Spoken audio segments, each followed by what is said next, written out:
ते निंदा उड़ गईयां, तेरियां यादां ने सानू जकड़ लईयां।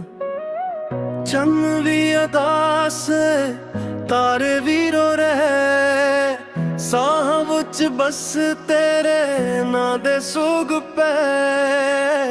दिल मेरा टूटिया ते आवाज ना आई, तोड़ के रख गए कोई खबर ना पाई।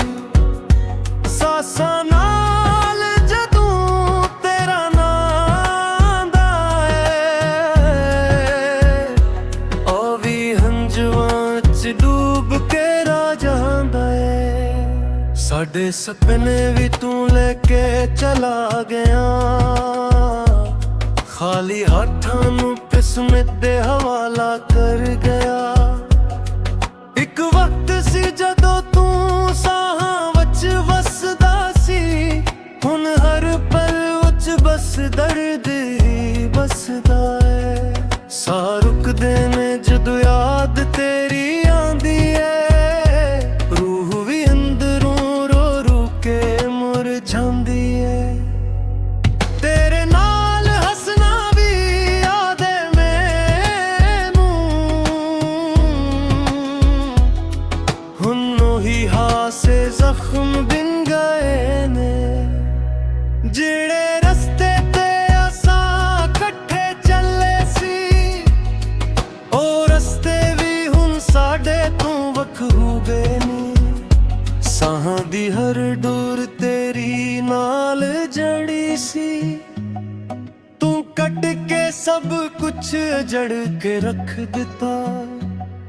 ਕਹਿ ਦੱਸਾਂ ਮੈਂ ਹਾਲੇ ਆਪਣੇ ਦਿਲ ਦਾ, ਹਰ ਧੜਕਨ ਵਿੱਚ ਬਸ ਦਰਦ ਹੀ ਦਰਦ ਏ। ਚੁੱਪ ਚੁੱਪ ਰੋਣਾ ਆਦਤ ਬਣ ਗਈ ਏ, ਹੰਝੂਆਂ ਨੂੰ ਵੀ ਹੁਣ ਸ਼ਰਮ ਨਹੀਂ ਰਹਿ ਗਈ। ਸਾਹ ਵੀ ਜੀਵੀ ਬੋਝ ਲੱਗਣਕ ਪਏ ਨੇ, ਜ਼ਿੰਦਗੀ ਵੀ ਹੁਣ ਸਜ਼ਾ ਵਰਗੀ ਲੱਗਦੇ। ਤੂੰ ਵਾਅਦੇ ਕੀਤੇ ਸੀ ਸਾਰੀ ਉਮਰ ਦੇ, ਇੱਕ ਪਲ ਵਿੱਚ ਸਭ ਮਿੱਟੀ ਵਿੱਚ ਮਿਲਾ ਦਿੱਤੇ। ਮੈਂ ਆਜੂ ਹੀ ਉੱਥੇ ਖੜਾ, ਜਿੱਥੇ ਤੂੰ ਮੈਨੂੰ ਛੱਡ ਕੇ ਗਿਆ ਸੀ। ਸਹਨਾ ਵੀ ਅੱਜ ਵੀ ਇੰਤਜ਼ਾਰ ਏ, ਸ਼ਾਇਦ ਤੂੰ ਵਾਪਸ ਆ ਜਾਏ ਕਦੇ। पर वक्त भी बेवफा हो गया है, किसी दी मुड़ के ना आंदा है। साडा प्यार कहानी बन के रह गया, एक अधूरी जी निशानी बन के रह गया। मैं हर रात तेरी तस्वीर नाल गुल करदा, ਉਹ ਵੀ ਚੁੱਪ ਰਹਿ ਕੇ ਮੈਨੂੰ ਤੱਕਦੀ ਰਹਿੰਦੀ ਏ। ਦਿਲ ਵਿੱਚ ਬਸ ਇੱਕ ਸਵਾਲ ਰਹਿ ਗਿਆ, ਕਿਉਂ ਮੈਨੂੰ ਐਨ ਤੋੜ ਦਿੱਤਾ।